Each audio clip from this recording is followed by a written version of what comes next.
Today I'm gonna try the front squat for the first time. So that's kind of like the back squat, but the bar is like on your maybe on the top of your chest and your shoulders, and you kind of put your hands like this to kind of keep it safe and balanced on your torso. So I'm gonna try that exercise for the first time because I've been back squatting for a long time, but I just want to try something new. And I've realized that because of my body type, I have very long legs and very long femurs genetically. I can't really go that deep in my squat before my back starts wrong. But it's not really a mobility issue. I thought it was related to mobility, but my mobility is actually very good. My flexibility is actually very good. You may not seem like it, but yeah, I'm very flexible and mobile. My hips are very flexible and mobile. My ankles are very flexible and mobile. So mobility is not really the issue. I've noticed it's just about my my body type. I've researched and I recently noticed that people with long legs and long femurs struggle to go as deep as people with short femurs and short legs. And but I've heard a good way to counteract that is just to do the front squat, to place a bar on your in the front of your body instead of the back of your body because it forces you to stay very upright. It allows you to not really lean forward too much and forces you to really stay upright, which may help you to stay to keep a neutral back because I can't even on the back squat I can go below parallel, but I can just go a few inches below parallel, and I would like to get my literally my butt to my calves. I would like to get my hamstrings to my calves on each rep, but if I try to get that extra inch, because I can't go to that level where I get my hamstrings to my calves without problem. I can't even do it right now. I can go into the deep squat. I can record a big part of this video like this, just sitting in the squat. Right now I'm sitting in a deep squat, like an Asian squat, and my hamstrings are literally glued to my calves. So I can't. It's not really a mobility issue. I can't allow myself to go that deep, but it's more about morphology. So and I heard some people that are very tall also have very long femurs say that they preferred the front squat over the back squat because it allows them to get that extra inch of range of motion. So that's why I'm trying it out. And it's not really the topic of this video. The topic of this video is not really to do front squat instead of back squats, but it's more about balancing experimentation with experimentation with staying on track, with sticking with the plan.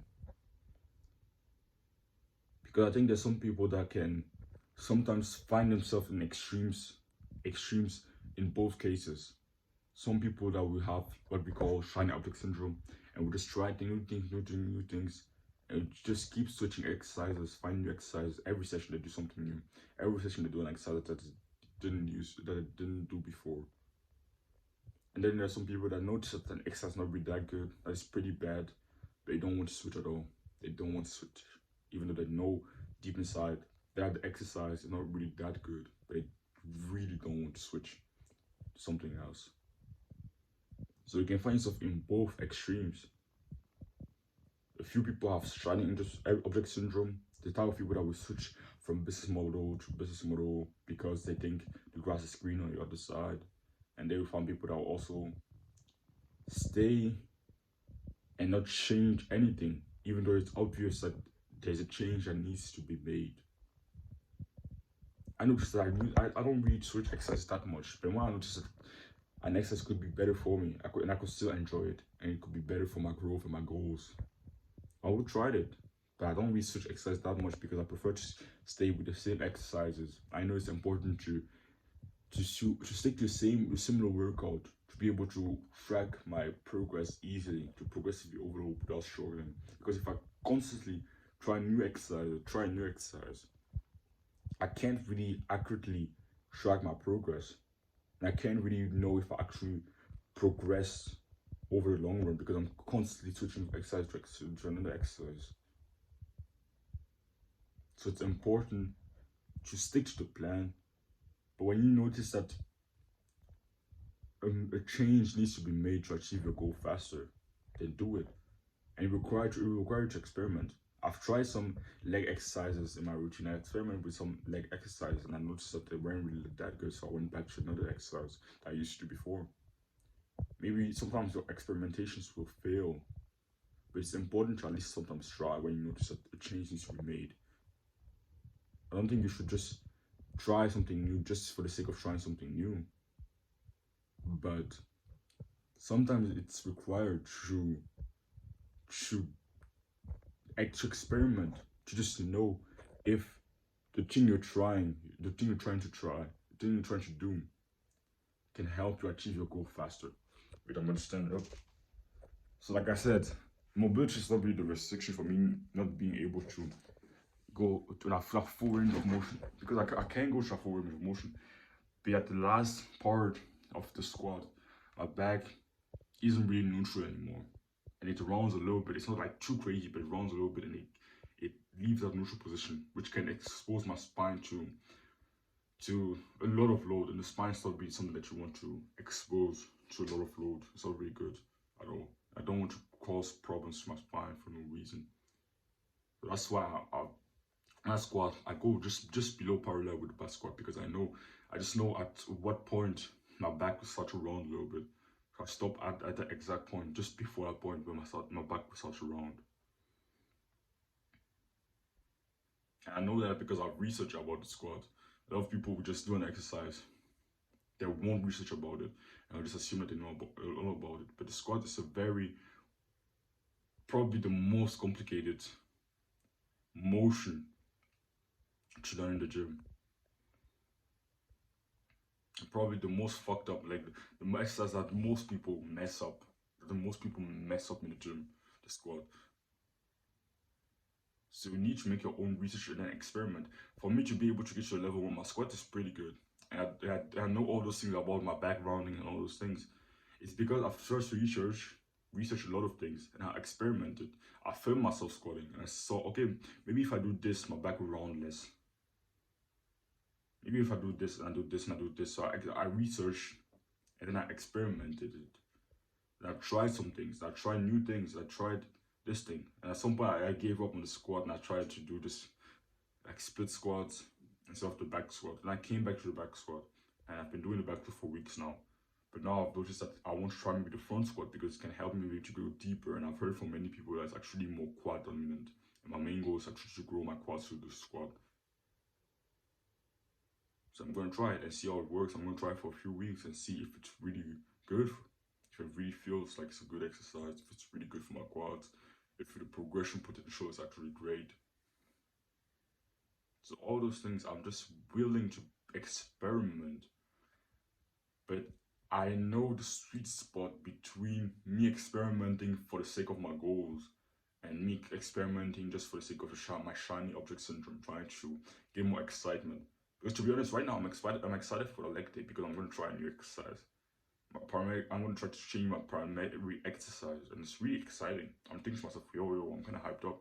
So after recording this video, I'm going to prepare and then go to the gym. It's 5 something a.m. I'm going to try the front squat for the first time. So at the same time, I'm excited. But I didn't change to the front squat just for the sake of how it would feel when at the end. I didn't change the front squat just for this to feel excited. I just thought to myself, it's possible that it could help me achieve my goals faster. So I said, why not try?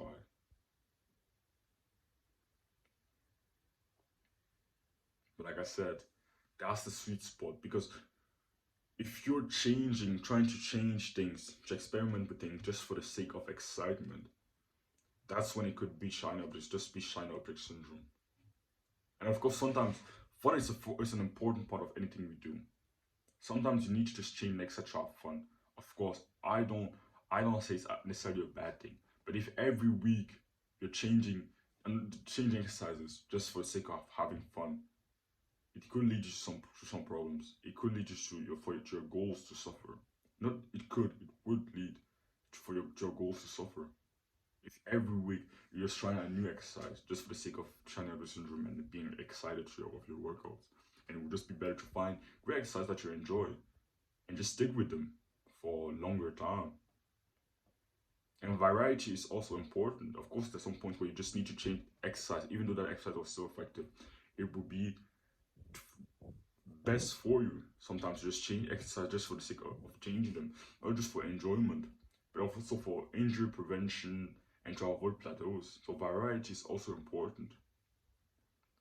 But you need to know that sweet spot. You need to know that there is a limit to how much you can just experiment. Because at some point, it's not really about experimenting anymore. It's just about you chasing excitement.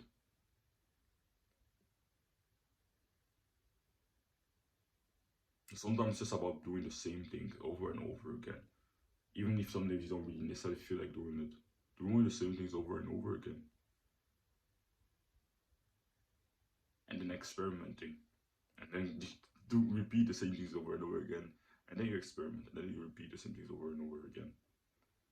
Of course, I'm all about enjoying your time in the gym. I love the gym. And if I notice myself that I don't enjoy a certain workout for a while, if I don't look forward to a certain part of my training for a while, I'll maybe change it. For me, training my body, a big part of it is about just me having fun because for very often it's just the most fun part of my day, training. So if I notice I really don't look forward to my pull workouts or my leg workouts or my push workouts, I will make a change to enjoy it more. So I'm not sitting here saying that you should just try to optimize for your goals and not enjoy it. I think enjoying your workouts is as important as optimizing for your goals. That's my personal opinion. So I think if I don't really enjoy my workouts and I just do it and it's so freaking boring, I just think to myself, what's the point? Seriously. So that's why recently I didn't really enjoy my pull workouts. And I was doing an exercise, the dumbbell seated, no, dumbbell, just dumbbell, one single arm row. And I didn't really enjoy that exercise, so I switched to the bent over row, the simple bent over row with barbell. And some people can argue that the bent over row is like optimal to build a bag because of the greater load it placed on the lower back. That is less optimal to build a bag than just a dumbbell bent over row with the bench. But I just noticed that yeah, I just enjoy the exercise more, so I'm gonna switch to that. And I've been enjoying my pull workouts a lot more just by switching, making that small change. Just changing one exercise made me enjoy my pull workouts a lot more than I used to.